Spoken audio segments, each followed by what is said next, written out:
how often have you seen Roy Jones? And after you boxed him in the Olympics, Rich, how many years or months or whatever before you saw him for the first time? The first time I seen him about 20 years later. In fact, it was at a press conference for Joe Calzaghe versus, was it Hopkins? Hopkins in Vegas. In Vegas. And Jones he was in the press room there, and I was there for 5 Live, and I just went up to him. I went, Roy, I shook his hand. I says, "It's Richie Woodhall." I said, "We boxed in the Olympics." And his face just completely changed because he was quite bored. He was around the press room. He was having interviews. Came alive. Yeah, he just came alive, and he threw his arms around me. No. And he turned to his a friend, and he went, "You see this guy?" He says, "He was so difficult." He says, "He gave me my hardest fight."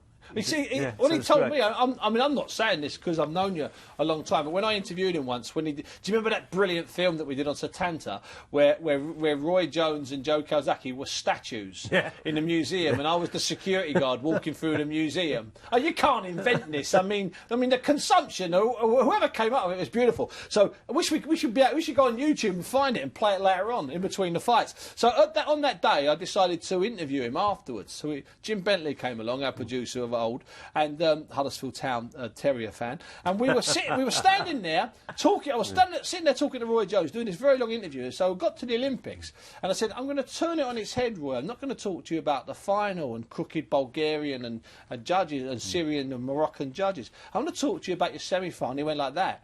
He went like that with me. I said, and Richie Woodhall. And he said to me, completely unprompted, he had no idea that you and I were friends. He said he was incredibly hard to get to, and he said you really stunned him. Yeah.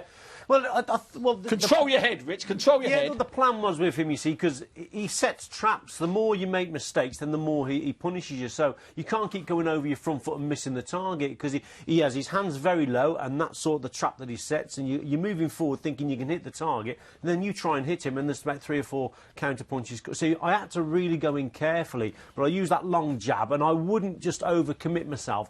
But he was probably just a little bit too quick for me, and when he upped it, I just couldn't go with him. And I knew, Steve, the thing is, when you're getting caught, you're getting angry because I don't like being caught by anyone, and then you start to tense up, and then you start making mistakes. What he wants you to do. Exactly, and you've got to try and relax. So he was just fantastic.